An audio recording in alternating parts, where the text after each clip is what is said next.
Um, this meeting is being recorded, as you probably could hear as loud as I did. Um, so welcome everyone. My name is Roberto Forin. I'm the head of MMC Europe. I'm very happy to welcome you to the launch of our report on the Western Balkan called Mixed Migration in the Western Balkan, Shifting Policies, Market Dynamics and Risk that we recently published. A report that was carried out in a collaboration between the Mixed Migration Center, the Danish Refugee Council, and the Initiative Protective Right at Borders, which is led by DRC.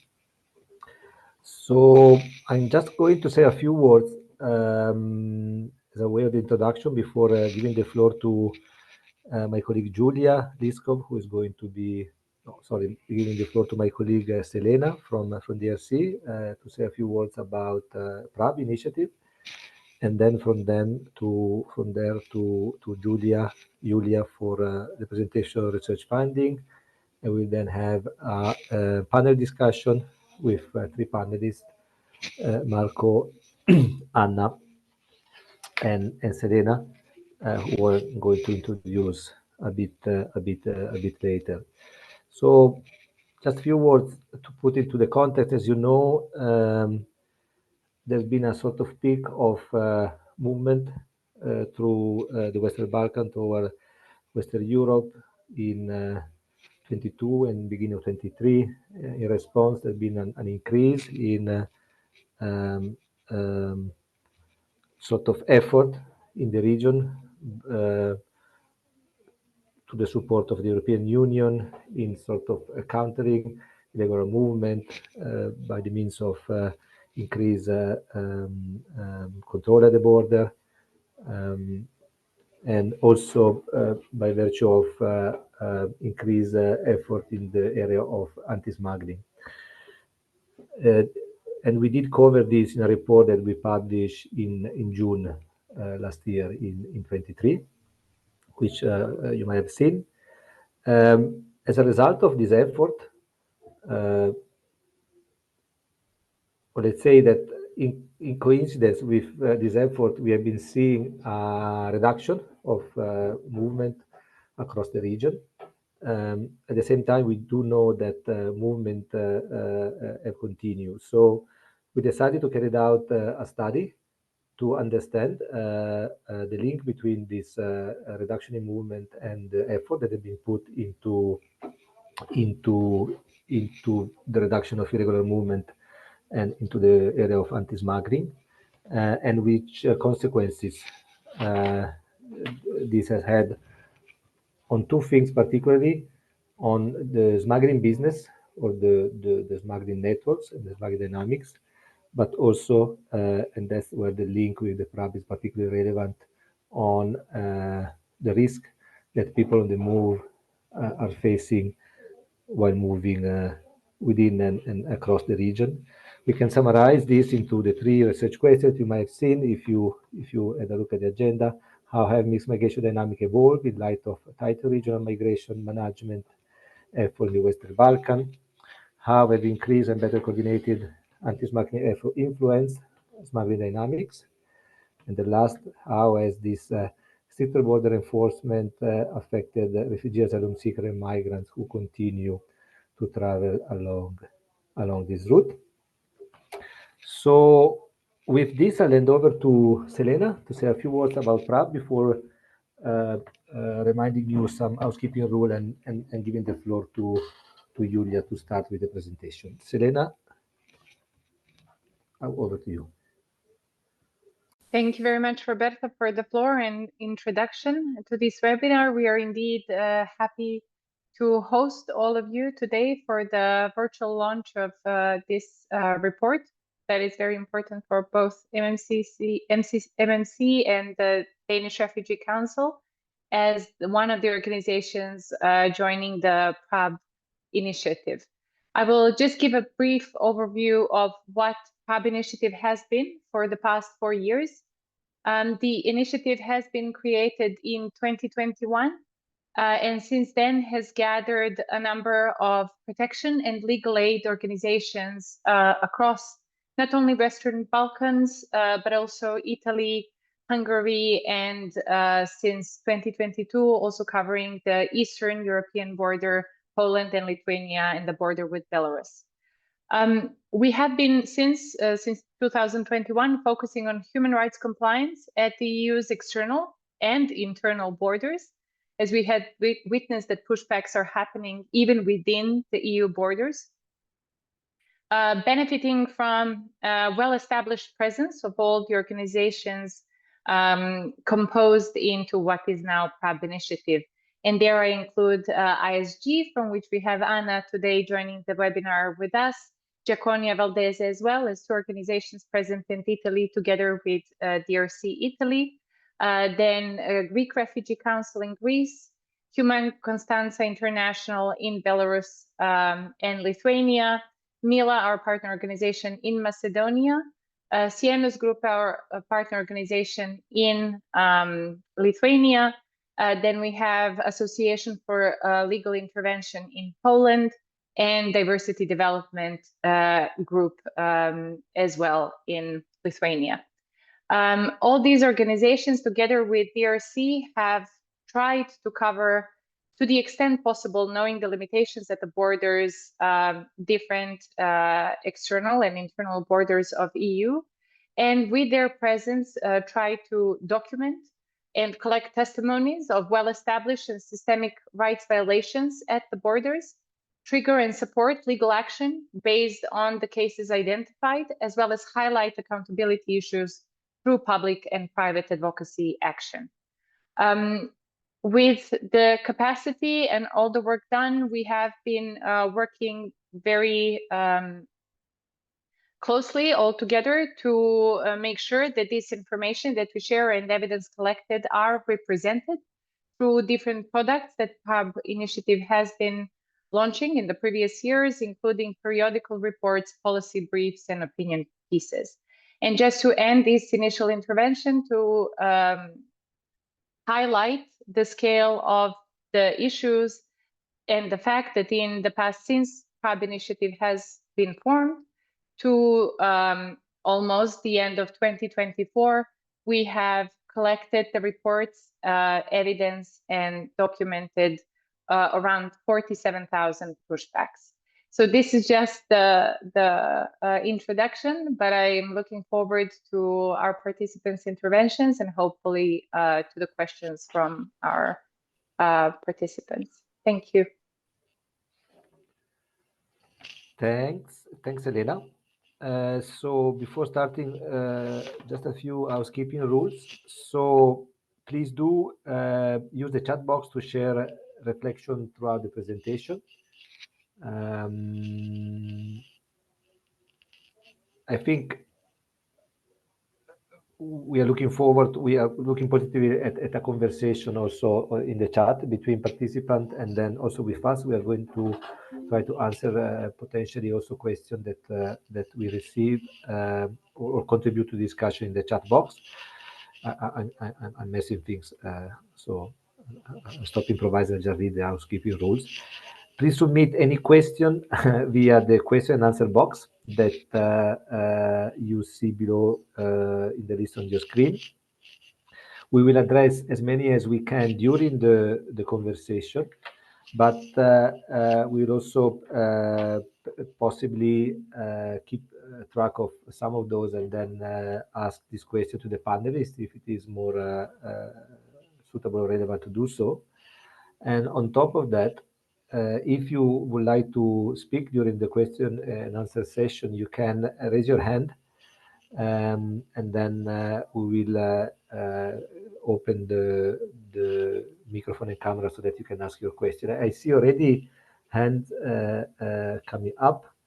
I take this as potentially as a mistake, so I'm going to probably lower them, and then from now on, if you raise your hand, we are going to understand that you want to ask a question live later.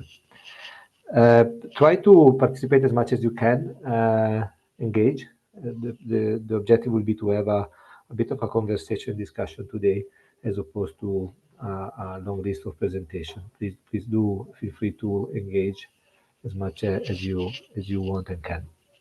With this, Julia, over to you for to start the presentation.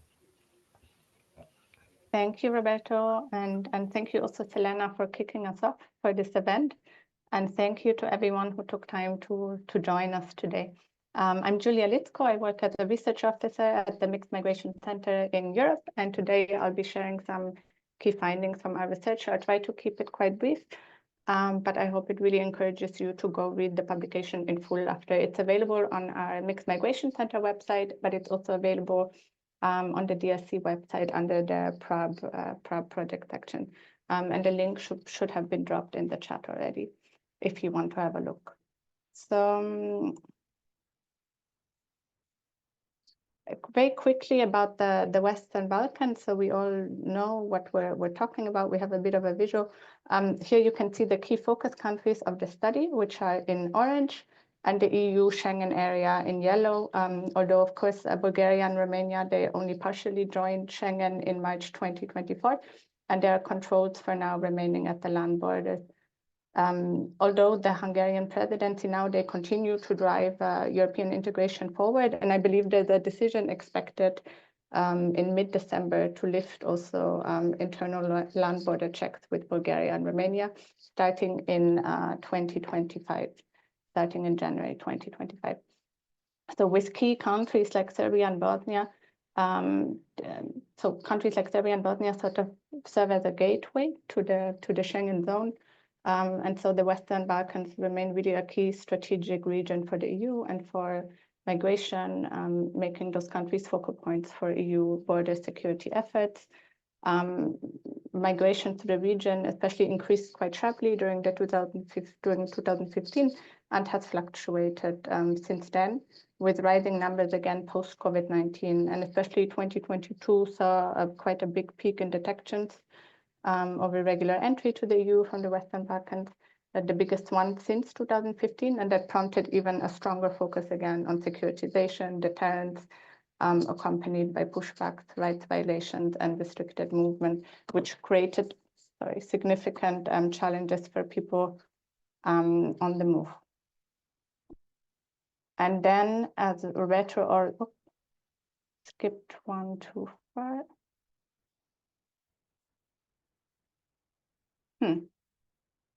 That's all right. One of my slides has gone missing, but that's okay. Roberto already mentioned a few words about this, but after this peak in 2022, in 2023 and 2024, there were a number of new migration policy developments in the Western Balkans and reduced recorded numbers. So we wanted to better understand what had happened and capture these changes as of mid-2024, following our last study, which was published in June 2023.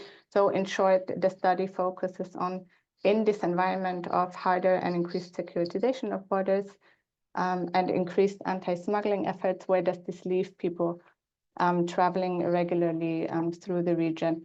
And what has changed since mid-2023, since our last research?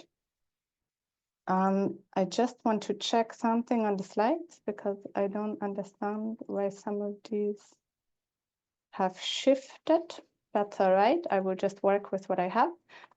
So very briefly on they've just shifted. So this is why I got confused. So briefly on the methodology, first to start with, this was researched by Paul Clevet from Nurai Global. So big thanks to him. I think he might be online with us today also. And thanks to everyone who participated in the preparation of the report, which includes colleagues, and big thanks, not least, to the interviewees, of course, and those who conducted the field research. Paul conducted a desk review, and researchers who were primarily based in the Western Balkan countries collected primary data between June and July of 2024. And we conducted 24 key informant interviews and 17 interviews with refugees and migrants. And the sample of refugees and migrants was largely made up of men, and most of the respondents were under the age of 30, with respondents coming from 6 different nationalities overall, primarily Afghans, Syrians, and Albanians. and other nationalities were present in fewer numbers. Ethical guidelines were followed in the research, ensuring a do not harm approach. And as with all research, there are, of course, limitations to what we've done and to the scope of what we can examine. The research was conducted on a really tight timeline during a very particular time of the year, of course, and it's very much dependent on access and sort of individuals' willingness to share information. So this all influences the results that we have. So just something to keep in mind when we're talking about the findings. And now I will skip back to my slide backward that has somehow ended up here. So as we mentioned, the Western Balkans remain a key focus of EU migration management, particularly in addressing irregular migration. And as mentioned, since 2022 and increasingly in 2023, and that really continued into 2024, the EU increased its investment in border management and anti-smuggling initiatives. And these efforts included, for example, expanded Frontex operations, such as allowing for the deployment of Frontex in Serbia, efforts to align visa policies in Western Balkan countries with EU, and expanding regional cooperation and funding of joint anti-smuggling operations. And other recent developments like Italy's external asylum processing deal with Albania and the EU Pact on Migration and Asylum really emphasize faster asylum processing, and also they aim for faster and increased returns.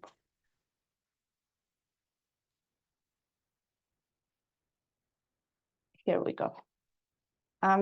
So while official detections of crossing, which we can see here on the graph, declined in 2023 with quite a drop-off, especially toward the end of 2023 and in early 2024, migration along the route continues.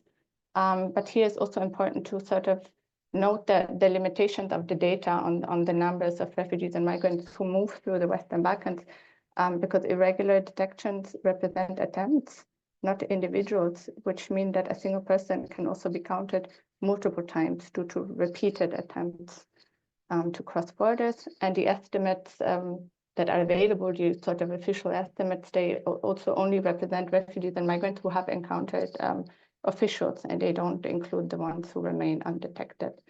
And additionally, because due to stricter border controls, this may push people to use more sort of clandestine methods, which makes them harder to detect. So numbers do show a significant decline, but migration continues, but likely often under increasingly difficult and less visible conditions. In terms of, so who's taking the Western Balkan route, from the research that we've done, we found it continues to be mainly made up of Syrians and Afghans, followed since 2023 actually by increasing numbers of nationals from Turkey. And in much lower numbers, we also see other nationalities on the route between 2023 and mid-2024, which includes individuals from Iraq, Morocco, Pakistan, Egypt, and Bangladesh. And the first half of 2024 also saw an increase in arrivals of Russian and Chinese nationals who are able to enter some of the Western Balkan countries under visa-free schemes. And this is a change from 2022, when nationals of Burundi, India, and Tunisia made use of visa-free entry before visa rules changed for those nationalities as part of steps that were taken mainly by Serbia to harmonize visa rules with the EU.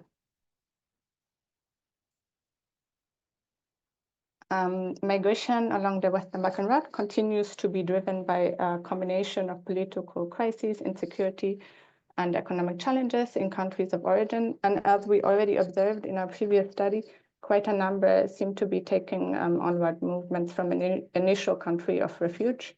And that has to do with the deteriorating living conditions in key host and transit countries like Turkey, Iran, Lebanon, which seem to increasingly prompt this onward movement. an anti-migrant sentiment, rising deportation risks really, and economic pressures such as rising cost of living really make it harder for migrants to stay in these countries because there's really no durable solution in sight for them.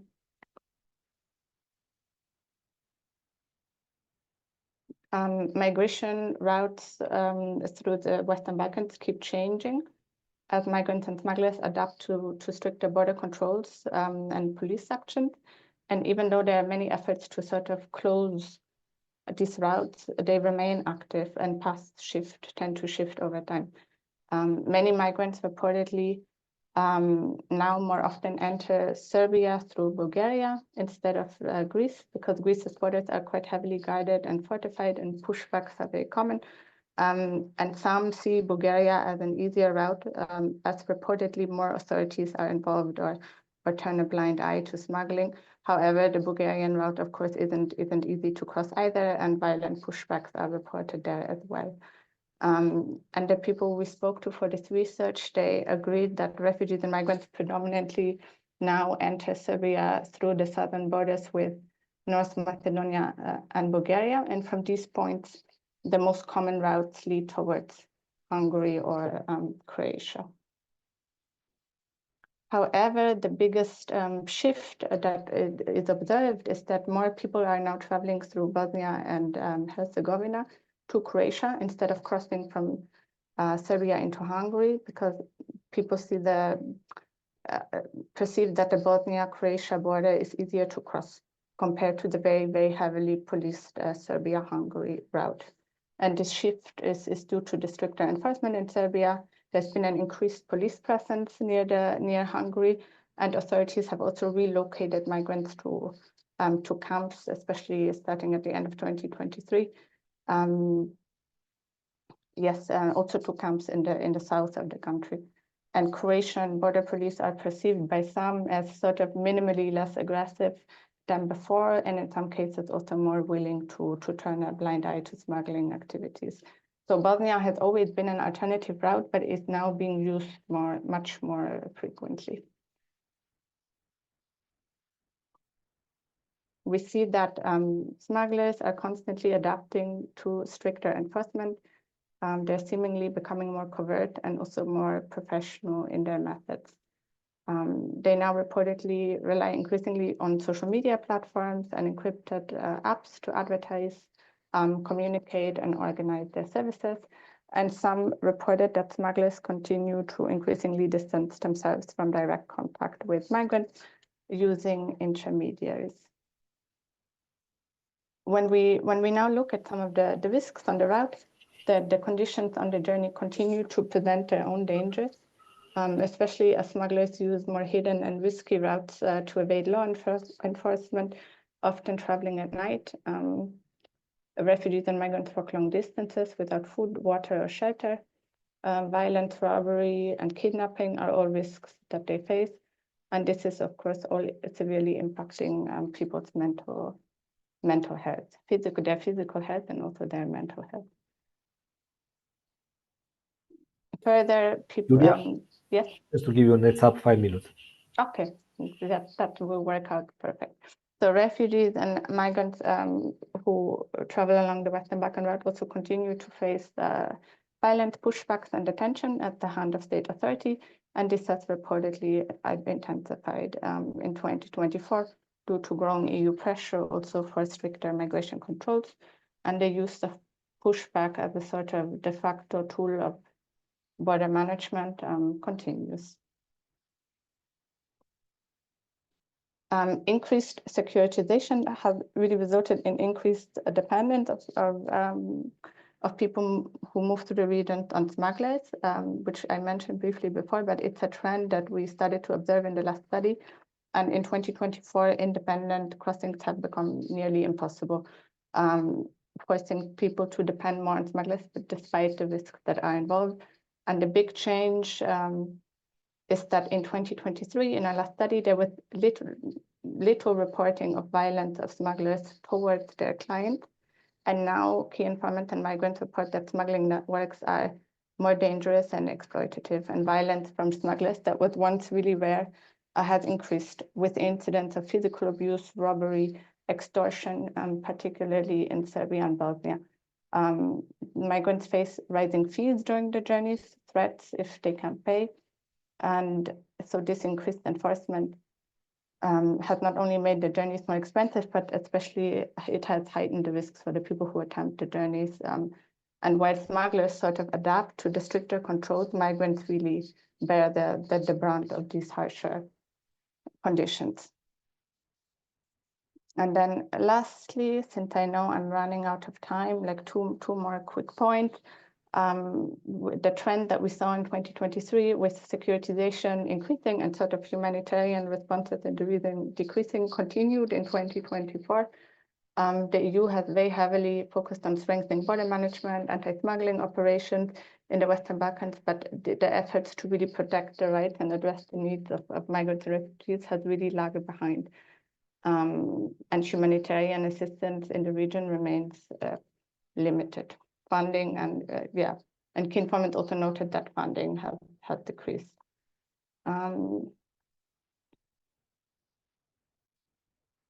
What next? Sort of the EU Pact, which is not actioned yet, reinforces really the relevance of neighboring non-EU countries such as those in the Western Balkans in migration management. And with the expected focus on border security, including expanded digital surveillance, accelerated asylum and return procedures. This has really sparked concern among NGOs and civil society due to the human rights implications. And the focus on enhanced screening at external borders, fast-tracked asylum and return processes. This may be mirrored in the Western Balkans in an effort to align with EU standards. And as these stricter measures may be introduced, more people may face longer periods of detention during asylum and return processes. And there's the potential of Western Balkan states also receiving increased numbers of people returned from the EU. So there's a potential risk of prolonged detention in overcrowded and under-resourced facilities and the related human rights concerns, lack of access to legal representation, etc. So maybe just one word of conclusion here then. So what we see is that despite all these major investments in border control, anti-smuggling, the Western Balkan route is still active. Smugglers adapt and people on the move face really greater risks and exploitation. And stricter enforcement, it has not stopped migration, but it seems to continue to make journeys more dangerous for those on the move. And people are still trying to transit and they are taking big risks to do so. I think I'll leave it there then for now. I've run out of time and I'll hand back over to Roberto to kickstart the discussion. Thank you. You actually did not run out of time. Your perfect timing. Impressive. We are both based in Geneva. Perhaps that's the influence of the Swiss precision. So, thank you. Of course, squeezing in 15 minutes report is almost impossible. So please, if you haven't yet had a chance, go and have a look at the full report. But for now, what we're going to do, we're going to start the panel conversation. So we have 3 panelists, as I mentioned earlier. We have Marko Nidicevic, who is a National Program Officer at UNDC office in Belgrade. He works within the UNDC action against human trafficking and migrant smuggling in Southeastern Europe. And before joining UNDC, Marco spent nearly a decade with the prosecution service of Serbia. We then have Selena. So Selena is the regional potential coordinator for Europe and Asia at the Danish Refugee Council. She was supposed to be opening the event, and then as a panelist, we were supposed to have another colleague who has worked in recent years as head of office for our DRC office in Bosnia. She could not make it for a very good reason, the good reason being operational. So she had a meeting to discuss some operational issues, so she could not really make it nor postpone. And therefore, Serena, she's stepping in, but I think she can do well because of a few elements. First, she knows very well DRC. She has been with DRC since 2013. She knows the protection sector very well as well because she's been mostly focusing on that. And also she knows very well the context because she's been following the dynamics with migration in Europe since 2015. And last but not least, she knows PRAB very well because since 21 she's been coordinating the PRAB project. So I'm sure she can contribute meaningfully to this conversation. Thanks for double hatting. I'm also double hatting. I open and I moderate. So yeah, we do a bit of everything.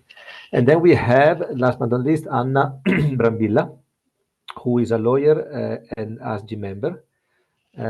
She has been focusing on immigration and asylum law through research, training, and monitoring activities. She also coordinates the activities of Medea ASG project, which basically work internal border and the Balkans. She has been appointed as legal advisor for the anti-trafficking project of the region of Tuscany and is also a member of the scientific committee of the Center for Permanent Training on the Law of the Foreigner, promoted by RGM Scuola Superiore Sant'Anna. So a migration expert and someone that has been following development in the region and also elsewhere since quite some time. ASG is also part of the PRAB project. So we can start with you, Marco. So we start with smuggling and anti-smuggling. So our finding, as you have heard, indicate that the smuggling network in the Western Balkans have been affected by the anti-smuggling measures that have been put in place, but they also managed to adapt to this sort of increased border enforcement and anti-smuggling initiative by the means of shifting operation from Serbia to Bosnia and Herzegovina, but also adapting by other means, for instance, sophisticating the way they communicate between each other and with refugees and migrants, the way they operate, the way they're paid, and so on and so forth. So, what have you observed on the ground since mid-23? And then, how have indeed the increased anti-smuggling effort impacted the dynamics of smuggling in the region, and how, from your specific point of view? And you have maximum 10 minutes for answering. Thank you, Roberto. Thank you for your kind introduction, and thank you all, of course, for inviting me to this webinar. Once again, my name is Marko Milicic. I'm part of UNODC Global Action Against Human Trafficking and Migrant Smuggling. I'm based in Belgrade, covering Southeastern Europe. We have heard and we all know that countries of Southeastern Europe have been and still are one of the main hotspots of irregular migration and a target of both regional and global efforts to manage the flow of irregular migrants into the EU. So UNODC latest global study on smuggling of migrants from 2018, so 6 years ago, estimates that at least 2.5 million migrants were smuggled in 2016. That was one of the peaks, for an economic return of 5.5 to 7 billion US dollars globally. So this was a minimum figure as it represents only the known portion of this crime. We all are aware that in recent years, Western Balkans have progressively become a geographical hub for migrants trying to reach EU, and the region is key area for secondary movements of irregular migrants. Following the record number of migrant arrivals to EU in 2015, influx of irregular migrants from Western Balkan routes steadily declined for several years. However, since 2019, there was a renewed increase, with 2022 making a secondary peak. So it's like just a short introduction of into the current situation and what we are observing right now. We observed that through our intensive and continued collaboration with law enforcement agencies and prosecutors in the regions, observed that there is increasing demand for illegal border crossing and secondary movements has led to professionalization of criminal networks, all resulting in lucrative trade for migrant smugglers. However, this development also increases the risk of violence as groups compete for control of smuggling routes. Now, as an answer to your question, by speaking about Serbia, there are three main routes for smuggling migrants into Serbia. Julia mentioned more or less all of them. Main entry points are still in the southwest around Raška region, in the south through North Macedonia. Every second migrant uses this entry point, and in the east from Bulgaria. Approximately 1/3 of our regular migrants use this direction according to our information. Speaking about exit points, the border between Serbia and Hungary, while heavily guarded and protected by fences, was over the years a popular route among migrants trying to enter the EU, and therefore very lucrative for smugglers. But since mid-2022, groups involved in the migrant smuggling of migrants from Serbia to Hungary have become increasingly violent. At least 10 armed clashes between Afghan and Moroccan smugglers were reported between mid-22 and late 23 near the border fence between Serbia and Hungary, involving heavy weapons, automatic and heavy weapons. The situation peaked in October last year with the killing of 3 Afghans near the village of Horgoš, so close to Serbian Serbo-Hungarian border, and Serbian police carried out a series of raids to tackle smugglers. More than 800 officers were involved at that point of time, involving also anti-terrorism units, gendarmerie, and including drones, helicopters, etc. At that point of time, Serbian forces formed 4 headquarters in Subotica in the north of the country, in Dimitrovgrad in the east near the border with Bulgaria, in Preševo in the south near the border with North Macedonia, and Mali Zvornik at the border with Bosnia and Herzegovina. And as a result of police operation, the informal bases of armed smuggling gangs in the border areas have been dismantled. In the operation, police identified approximately 4,500 migrants, arrested 8 smugglers, and more than 100 individuals on charges related to human trafficking and illegal possession of weapons and drugs, seizure of firearms, ammunition, passports, and drugs happened at that point of time. So while the police operation appears to be successful in dismantling several smuggling groups and networks, it has not, of course, stopped the flow of refugees and migrants. Rather, it has redirected the movement of people, and we are speaking now about increased influx and pressure to Serbo-Bosnia and Herzegovina border. In the beginning of this year, according to the local research in Serbia, vast majority, so more than 80% of migrants that went through that study indicated Bosnia and Herzegovina and as their next intended destination. And only 10% expressed plans to travel to Hungary, and very few of them intended to go directly from Serbia to Croatia. So nowadays, migrants from Serbia subsequently travel to Sarajevo and then proceed to Bihać or Velika Kladuša, aiming to cross the border into Croatia. On the other hand, for all smuggling routes, the capital of Serbia, Belgrade, where I'm right now, remains a hub. Along the southwest route, migrants tend to move from the towns of Tutin and Sjenica. Julia mentioned that there are still active migrant camps toward Bosnia and Herzegovina, or to Belgrade. In terms of onwards movement towards EU, Priboj at the border with Bosnia and Herzegovina has become one of the main crossing points. The shift in routes has increased pressure on the police, like I mentioned in the beginning, and border guards on both sides on the border between Serbia and Bosnia and Herzegovina, which coinciding with the increase of reports of police brutality and violent pushbacks. I see that we do have other panelists who are most likely be focusing on that part of the story. Mentioned crackdown by Serbian police has shaken up the market in many ways. Prices charged by smugglers to cross from Serbia into Bosnia and Herzegovina have increased from 200 euros to 500 euros, since the route is more active and has become less attractive for smugglers and migrants as well. Modalities have also changed, since police targeted taxi associations, which are these days mostly out of the trade. Smugglers have returned to using mostly vans and trucks, as well as rubber boats for crossing Drina River on the border.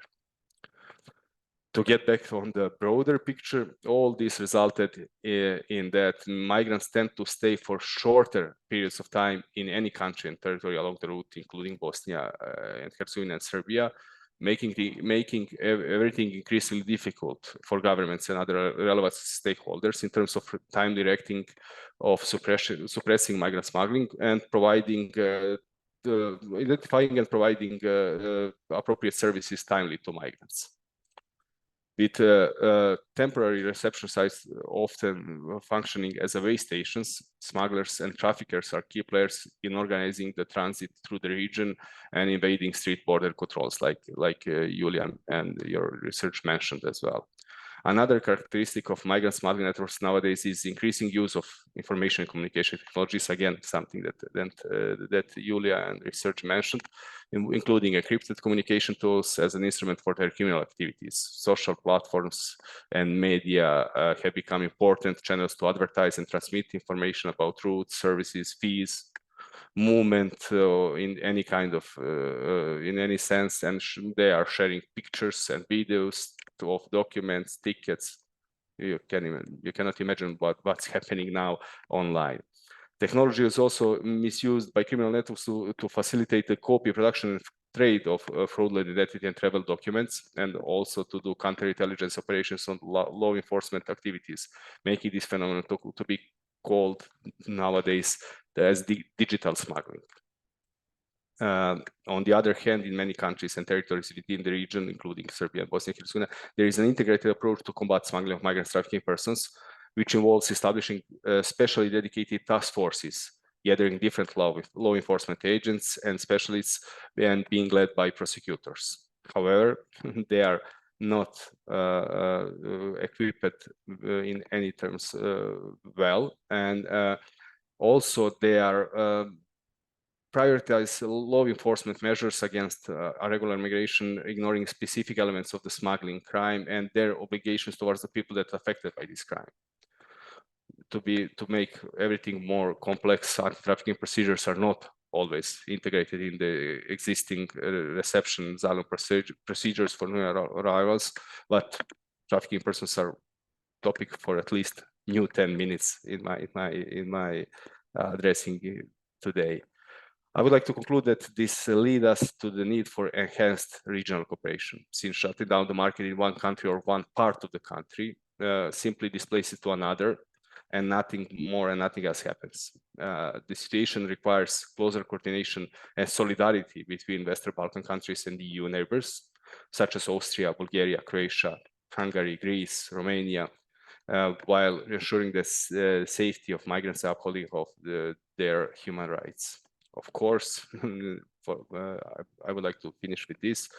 UNODC and the section I represent will be present in the region, offering targeted training and technical assistance to the governments in fighting smuggling, migrant smuggling and human trafficking. And for instance, this year we organized and supported multidisciplinary bilateral trainings based on simulation methodology. We used one real case and trained law enforcement officers, prosecutors, and protection officers from Bosnia and Herzegovina and Serbia. Something similar we did last year between Serbia and North Macedonia, and 3 years ago we did something similar with Montenegro and Bosnia and Herzegovina. So we are trying constantly to increase capacities and to enhance cross-border cooperation in the region. This was just a very short advertisement of my company in the end and my agency, and I would like to thank you with this. I'm here for all your questions. Thank you, Marco. So I'm not going to try to summarize what you said, but I think it was there was some very good reflection about indeed the increased effort in the region. We which indeed led to a number of arrests of specific operation. We also heard from you some more detail about this capacity of smuggling network to adapt. And we also heard a piece of information that I think is crucial, which is that the price are going up. Prices going up means that the smuggling of business become more lucrative, which, if you look at smuggling dynamics from the perspective of demand and offer, is a reason for concern in terms of breaking the business model of smugglers. On the other hand, the number reduced quite dramatically, which for the proponent of more stringent measure against smuggling, of course, it's a measure of success. So I don't think we have a definitive answer at this point on whether we can define this as successful or not as of yet. Also looking forward to hear from others. Now, linked to this, we want to move to you, Serena. And then I need to find my notes for the question, but we basically want to understand better the other flip of the coin, which is what we discussed later. More anti-smuggling, more border management, more securitization. What has been the impact of all this on people on the move? From your specific perspective, something that the report also mentioned is that the investment that has been put in terms of resources in anti-smuggling has not been much by equivalent resources to be put in the protection and assistance of refugees and migrants, which has led to reduce capacity for humanitarian actors in the region to respond to the needs. So perhaps you can also mention something around this. And also 10 minutes for you, if you can keep it shorter so that we can have more time for discussion, even better. Yes, definitely. And would prefer discussion myself. And I will time myself just for the sake of managing the time, right? Thank you very much for introduction, Roberto and Marco, for the previous intervention. I think I would be careful when assessing successful anti-smuggling efforts, because the question comes up, successful for whom? And I think this is very important also when we look at the numbers reported by Frontex and presented in Julia's initial report and what we see in the region, but then also for the people that are at the end of all this story. But I will try to step in instead of Sibyl and fill in the big shoes. So I hope you don't mind any last minute changes, and try to answer at least 3 questions, really not to answer, but to start them at least. One is, do we really see the decrease of arrivals? The second one is, do we see the reduced protection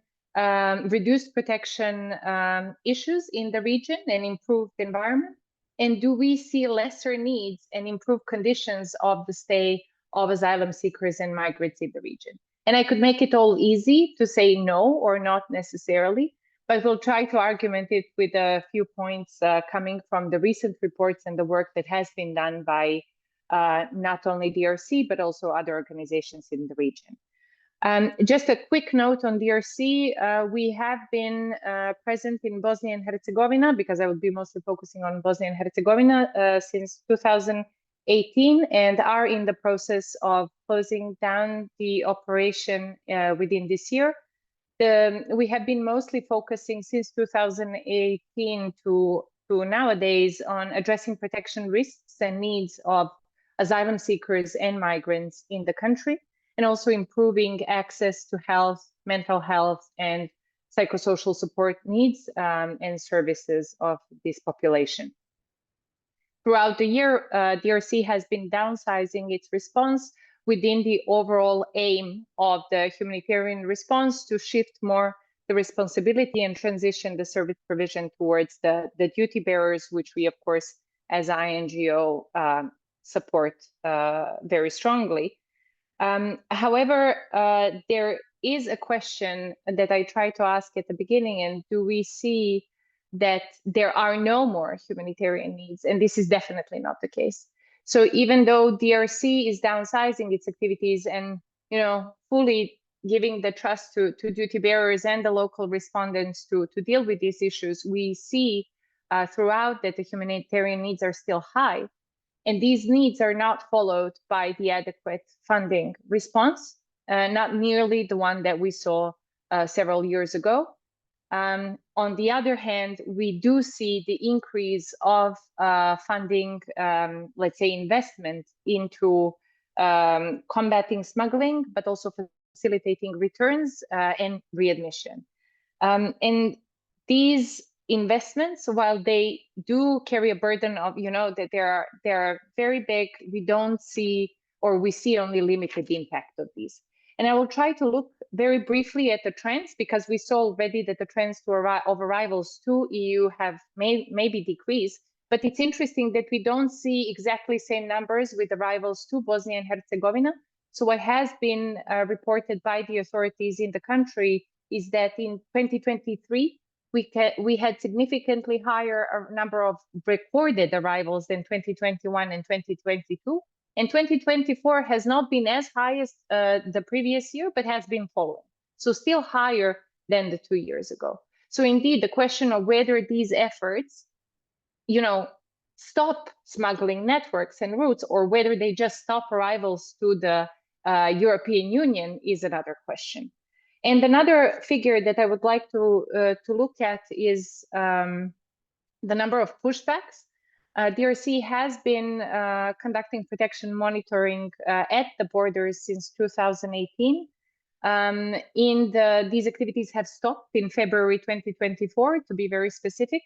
And in 2024, there have been 384 cases reported or recorded by DRC protection staff. However, if you look at the figures from 2023, there was a total of over 3,300 reports of pushbacks recorded, also indicating that these practices don't stop, despite some of the efforts that have been put in place on the side of EU member states. But I will maybe leave more floor to Anna to speak about these efforts later on. And what is another important point to look at when we talk also about smuggling and who is being smuggled, and is it only migrants, is the countries of origin. And if we look at the two predominant countries of origins of arrivals to Bosnia and Herzegovina, we still see Syria and we still see Afghanistan, which means that there most likely are a lot of relevant and valid claims for asylum among these. So we also do find it very relevant to speak about asylum seekers, and therefore speak about safe pathways for seeking protection and eventually for access to territory, even if it means onward movement. But as we look at the trends, I do believe it is also important to see what are currently these needs in Bosnia and Herzegovina, and what is where the funding has, you know, stopped following the needs. This is the fact that we still have extremely vulnerable population, including unaccompanied separated children coming into the country. We still have families, and we still have significant concerns, as Marco mentioned before, the dangers along the route when entering the territory and when trying to exit. As DRC, throughout 2023 and 2024, we have tried to raise awareness and you know, put the emphasis on safety concerns that were high. And in August 2024, we actually saw another tragic incident in the attempt to cross Drina River, where at least 12 persons have died, including a 9-month-old baby with the mother. So these are serious concerns that are faced by people who might be involved or used by the smuggling networks, but might attempt these crossings on their own as well. 93% of those pushbacks numbers that I previously mentioned, 93% of people have reported still physical abuse and assaults at the hands of law enforcement at the borders. So there still, even there, we see protection risks, including denial of access to asylum, including abusive and degrading treatment, including theft, extortion, and destruction of property, amongst other things. And on top of that, we see a very reduced capacity to tackle this mixed community that is currently in the countries of Western Balkans, in both Bosnia and in Serbia. We do see tensions and a lot of intercommunal conflicts. This is true. This was mentioned by Marco.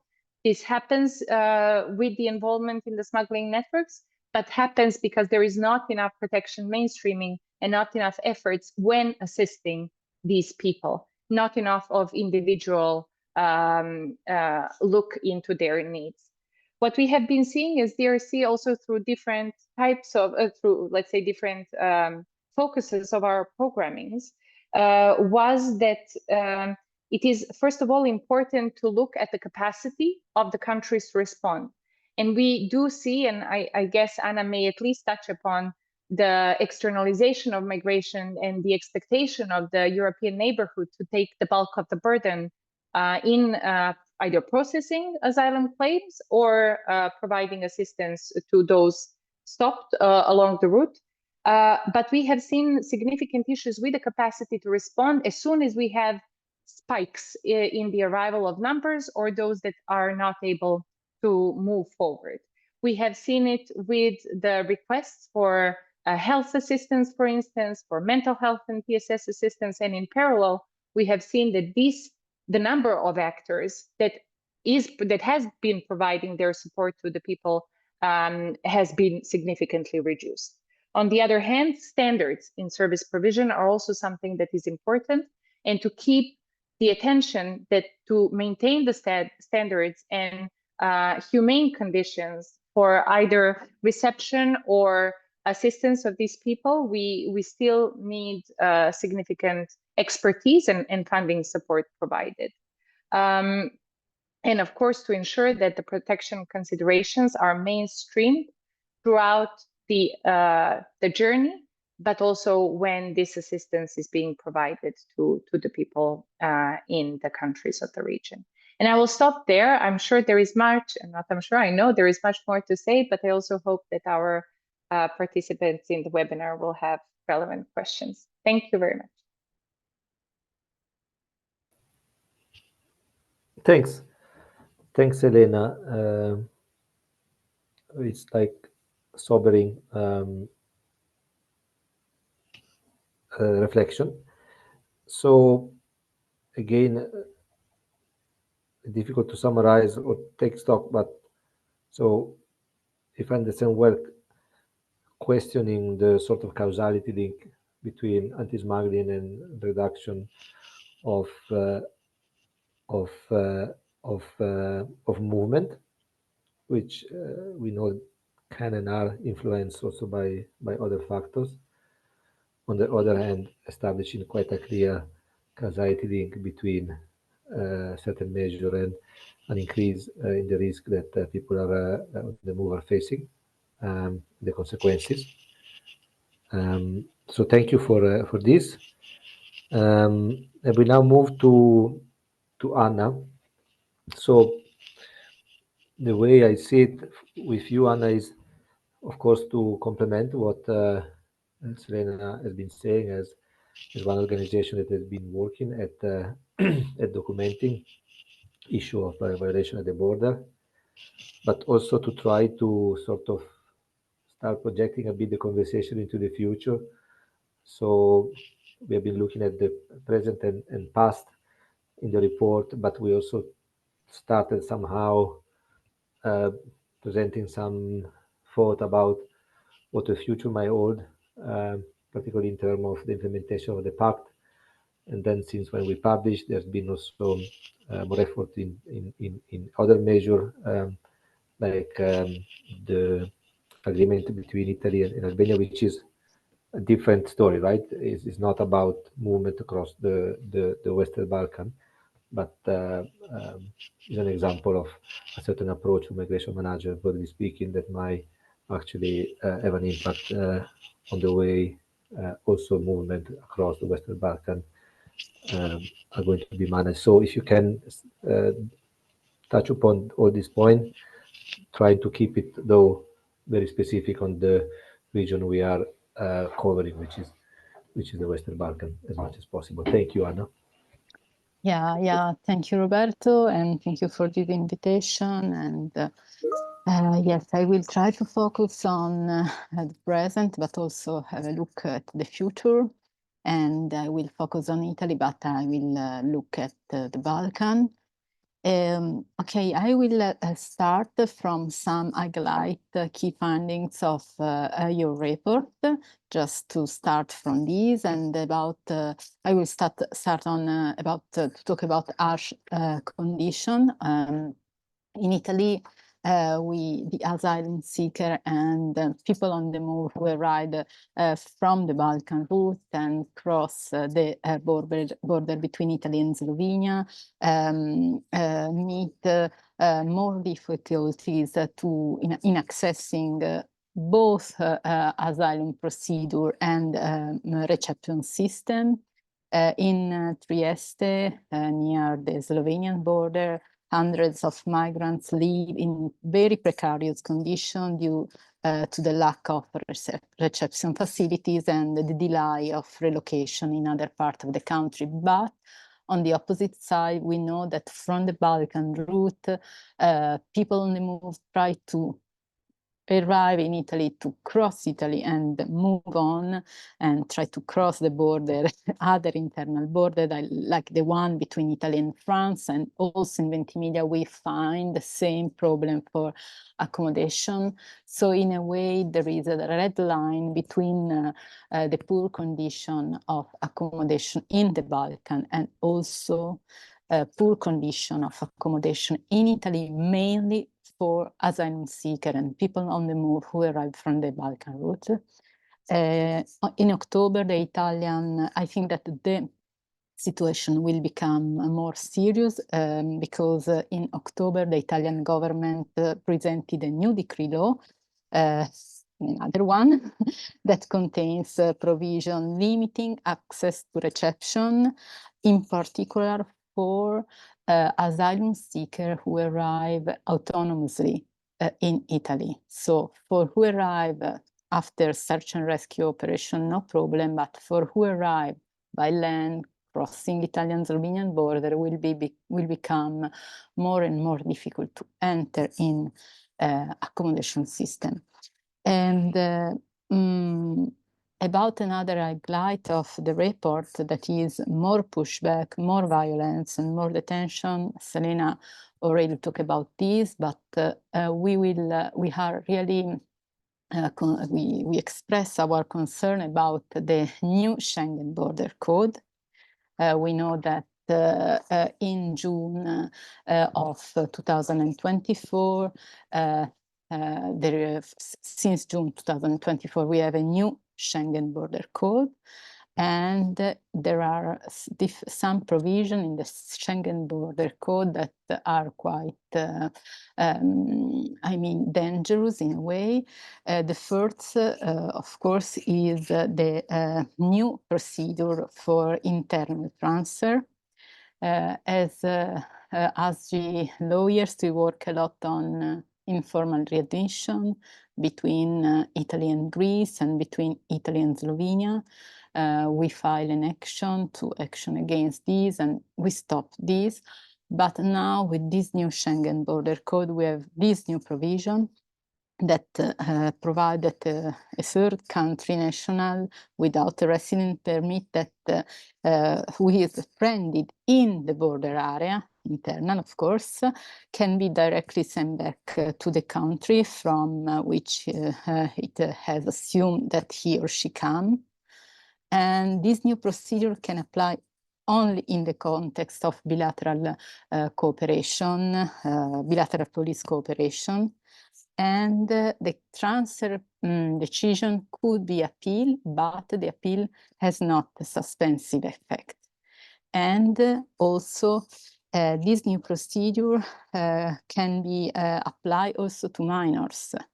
So in formal readmission, we know that it's not possible to readmit a minor legally, of course, but this new procedure on the basis of this provision could be used also against unaccompanied minors and against minors. And in our opinion, this new procedure would legalize the violent practice of internal pushbacks, which have been considered illegal by different national courts. And also we have another provision, this new Schengen Border Code, that provide for more, for the possibility to use bilateral police cooperation and border police control in a way that, in our opinion, will increase the risk of racial profiling and discrimination. About the future and the new pact on migration and asylum, Roberto, you mentioned before the agreement with Albania. I think that I would like just to share a few ideas, few words about this. We know that, Italy in a way anticipate the effect of the new pact. The Italian government tried to, reach this agreement with Albania to externalize, outsourcing the asylum process. Now, Italian courts refused until now to validate the detention order of asylum seeker brought to Albania. But unfortunately, in my opinion, this not mark the end of Italy-Albania deal. The Italian government has decided to replace courts responsible for validating the detention of migrants. So in this new decree law, we have a provision that change the rules about the validation of detention order. And in any case, we can see how much other member states are interested in this Italy-Albanian deal. In Germany, we know that are talking about the possibility to use Serbia in the same way. But we will see if it will happen. But I think that the idea to outsource asylum process in Western Balkan, in the country of Western Balkan, is not is only one of the dangerous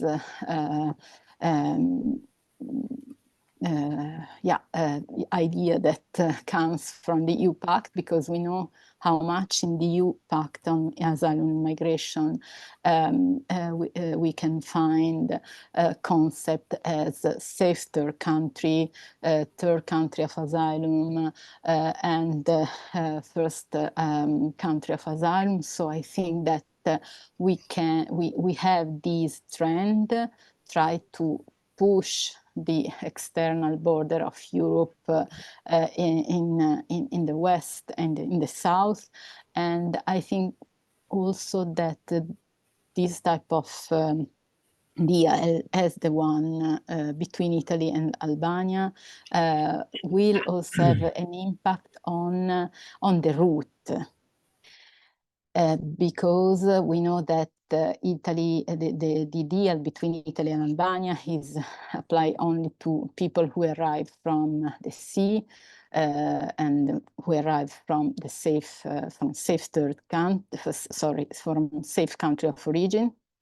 And recently we went to Tunisia and we collect some testimonies, and on the basis of these testimonies, we think that the a lot of Tunisian and Moroccan will try to change the route, not by sea, but maybe reaching Turkey and then after by land, trying to avoid the risk to be deported in Albania. And also just quick word finally on danger and risk and death. I think that we will have more dangerous route. We already talked about this, and that we have also to think about not only about people on the move, but also about their family, and try to protect not only people on the move, but also the right of family members who lost their loved one. We know that in the Balkan, a lot of people died on the route, and it's not possible to find their body, and it's not possible to protect their rights. So I think that we have to find, I mean, I'm a lawyer, so it's difficult for me to talk about smugglers, because we know that also about smugglers, we can try to understand who are the smugglers. In Italy, sometimes happen that people has been, migrants are arrested on the basis that police think that they are smugglers, but at the end, they only drive the boat and are not the real smugglers. But we have to find a balance between the need to protect people and the right of the state to protect their border. Thank you very much. Thank you. Thanks, Anna, for helping us to understand a bit better also the context, but also putting some of the latest development into the context. I think the point that you're making on shifting of routes is interesting. As migration expert, I think we generally are suspicious about a shifting of routes, because we know that shifting of routes is something that is complicated, right? And by shifting, I mean certain nationalities switching from using one route to another. And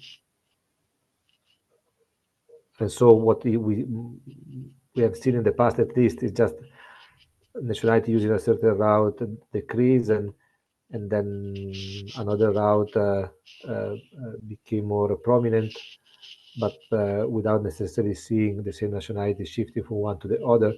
But I think that now we are actually seeing a bit of that, a bit of actual shifting, also because it is true that a number of increasingly high number of routes are increasingly complicated. And so people that are still determined to reach in Europe, they have to shift.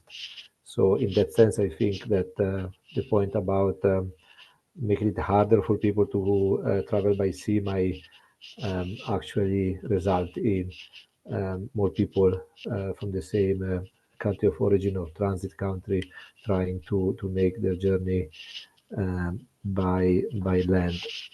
So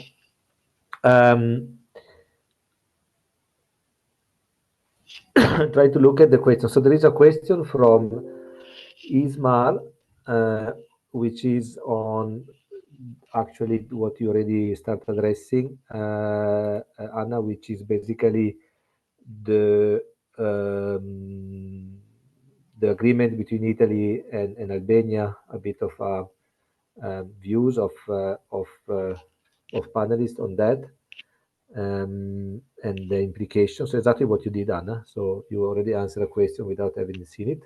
So congratulations for that. So if other panelists they want to add, and there is another question that just arrived, which is if we, beside people from Syria and Afghanistan, refugees, if we also continue to see people from African countries. So I would probably start from the second, about nationality. As I said, as much as possible, I like to keep focusing on the region, and then open it for a broader conversation and reflection only later. So if we can start, if I can start as panelists to respond to each other. If you have anything to respond to each other, that is always welcome. B, saying something about movement of people from African countries in the region, if it does continue, and if it does has any characteristic that are worth mentioning. And then only after we can move to the Italy-Albania deal, if you agree. So anyone want to start? And then I saw that Javid has and Javid, who is a colleague from Initial, who I saw recently. So I'll let panelists answer this first round, and then Javid, we can give you the floor if you like. So want to start about Africans? If I may just shortly touch upon that Yeah, issue, it's please, like we all I think mentioned. People from Morocco are very present in the region. Anna spoke about it, and they are using also Western Balkan route to reach into the EU. From our experience with the law enforcement in the region, they are present. They are violent and increasingly violent in the region. And they are using both Central Mediterranean and Western Balkan route to try to reach into the EU. I saw in the chat that also the participants are mentioning Indians and Chinese people. These are more connected to labor migration issues, especially these two countries. For instance, in Serbia, they are very present in the field of, in the labor market. Chinese-owned companies are here based in Serbia, which also influences a lot of also people coming from China to work into EU. Those migration movements are connected, of course, with the risks. First of all, human trafficking risks, and recently we have witnessed first case in Serbia of trafficking in persons involving Chinese nationals. Both alleged trafficker and victims are Chinese people. So as also you, Roberto, mentioned, that as we are all mentioning, that trends are bit changing, but the let's say the bases are and the most people are coming from Afro-Asian complex countries, and now we are witnessing some other countries in the region.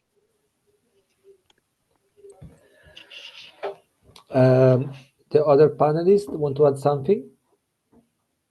Yes, maybe I can. Oh, sorry, Anna. Please go ahead. No, just about India, but after you, Selena, don't worry.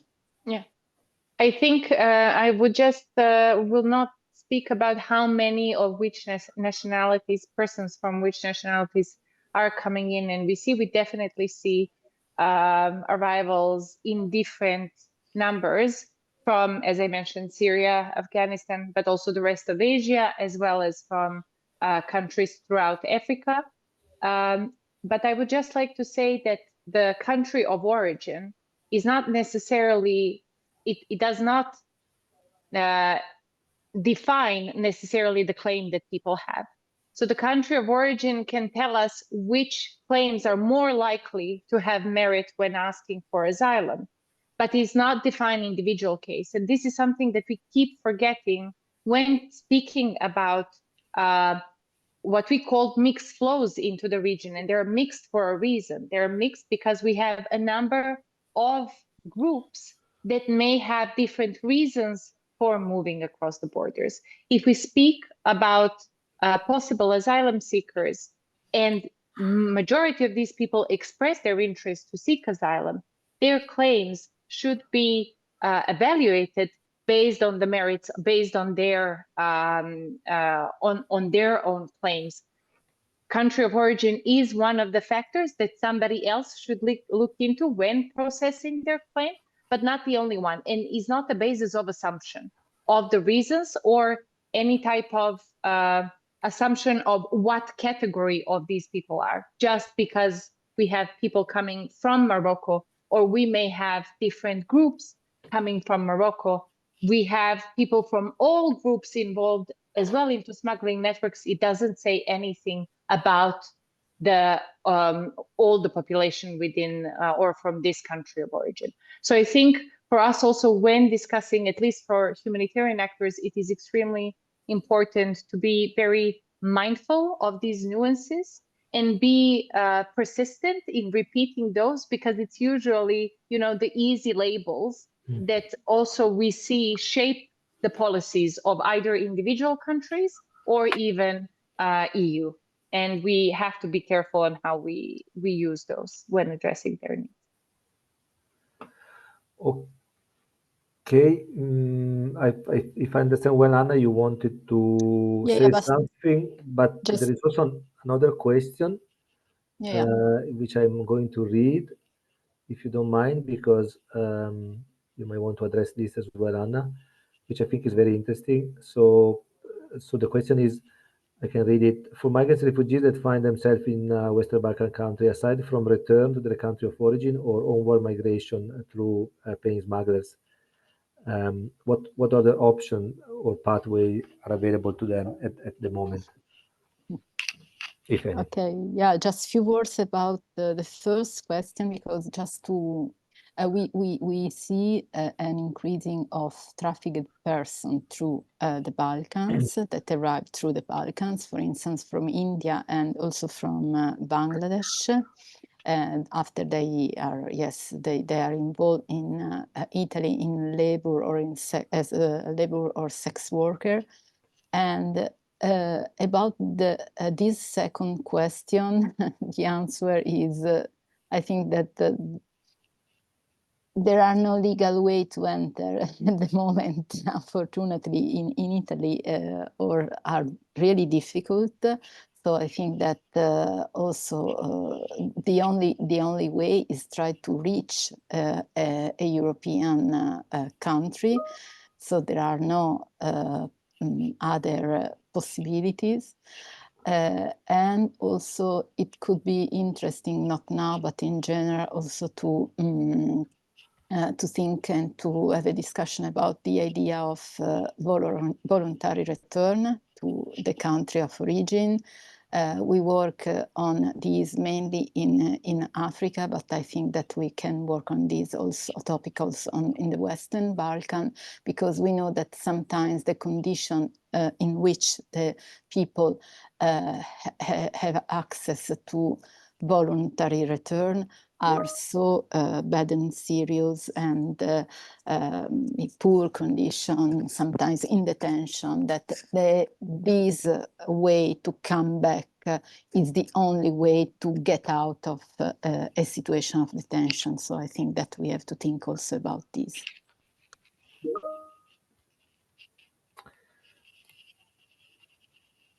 Okay. Thank you. In the chat, there was also a question for Marco, but I think he has answered in writing. I'm just trying to follow conversation online with the conversation that is taking place in the group. So also, Julia and Asma, help me out if there is something that I'm missing that you think should be covered. You can intervene. Don't write me. Julia. Yes, that one question in the chat by Zach. He's asking, have there been significant policy or procedural development in Balkan asylum systems, Serbia, in the domestic system, Serbia, Bosnia, and have there been significant trends in asylum seeking within the Western Balkan countries themselves? Would anyone like to respond? Maybe Selena, you would like to say something about this? Yes, I can quickly touch upon it. There have been significant efforts, not only but notably from UNHCR also, and capacity building initiatives to support the asylum systems, although I'm not sure what exactly the question refers to. I think the key issue here is whether the asylum systems in the region that we have right now are effective enough to respond to the needs and to process the claims with the sufficient speed, and whether within the process people have access to rights.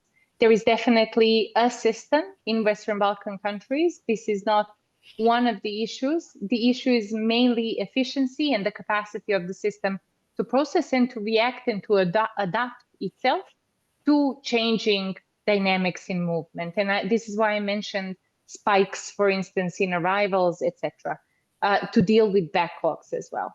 One of the issues is as well the time that it takes to process an asylum claim, and then having it at speed, considering the trends of movement as well.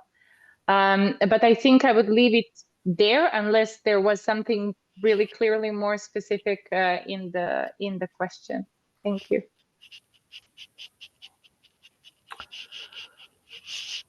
So I see a question that or a comment that we might want to address. We have a few minutes left. I see in the chat that participants are still commenting on the answer from Marco. Marco is from UNDC, not UNHCR, about the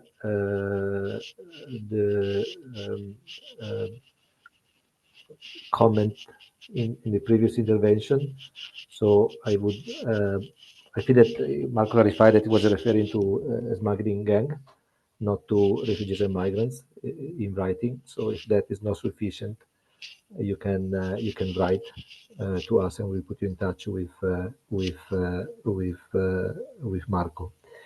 There is a question about the criminalization of solidarity, which I think is important. We resonate quite well with at least two of our participants here because they work for a humanitarian organization. And we have 2 minutes left. So if I can ask you to respond very quickly in 30 seconds, I know it's difficult to this. Whoever wants to start. Do you want, Anna, from your side? This is a hot topic also in Italy. But I think that I'm more focused on Italy, so maybe I give you the floor. I think it's a very important point. What we have been seeing is not only shrinking protection space within this discourse of migration, but also shrinking space for solidarity and for assistance. Unfortunately, I think this is mainly experienced by the volunteer groups, and especially those that are present in more sensitive areas, such as at border areas, that usually end up being also associated or connected either through processes, but more importantly through media and through public discourse to the smuggling networks. And this is very important for also venues like this to clarify, but to recognize that together with the decrease in funding, there is a very shrinking space and scrutiny for solidarity and for assistance provision by not necessarily only organizations. These includes increased requests for access, so limited access for the humanitarian workers, but also, associating provision of assistance to specific locations. And I would leave it there, but happy to continue if there are other questions. Anna, in 30 seconds as well, perhaps? Yeah. We can see criminalization of solidarity, of course, also here, but I'm thinking also reading the chat that there is, a link between not only Russia, sorry if I move on this, but Roberto, but just because I'm reading the chat and I feel that it's important to also to intervene in this. I think that there is a link between criminalization of certain group. I know that there are violence and that sometimes, of course, smugglers are violent, but there is a strict link with the criminalization and targeting of certain group and nationality, and also in a way also asylum policy and asylum decision, and I explain why.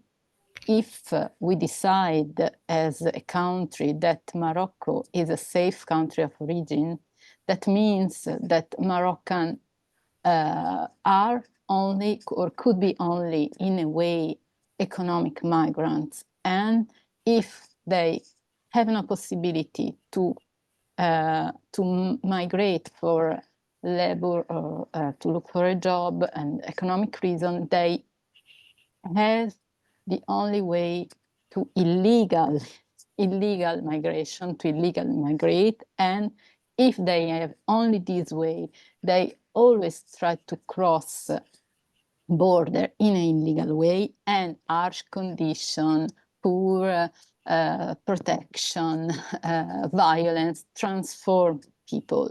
So I think that it's very difficult to categorize, and it's very dangerous to use categories. And there is a link between all these. So I think that yeah, it's a very, I mean, it's very difficult, and sometimes in a way, I cannot explain well, but we have yeah, we have to take care of these. And sometimes we know that if you are a man, if you are from North Africa, you are categorized and targeted by police. And we can see these at external border, at internal border, and in the city. So this is a huge problem. Yeah, sorry if I can, I put it in the chat, but once again, it's very important to note that no UN entity categorize nationalities in any way, including my agency or the other agencies.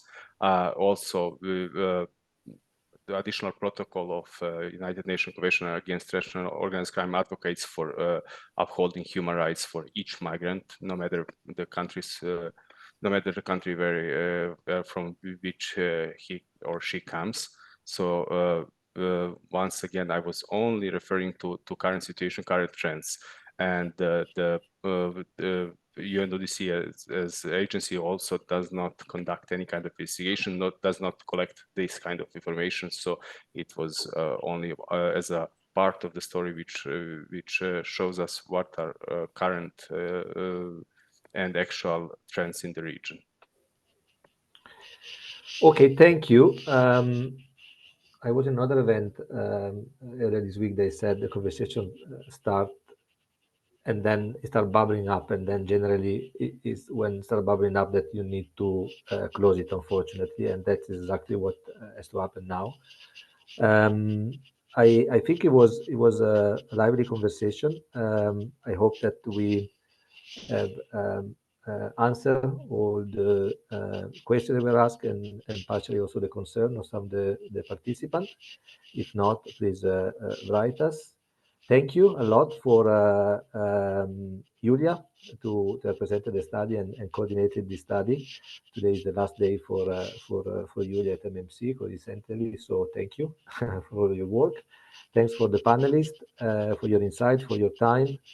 And then thanks for the participants to ask questions and to engage.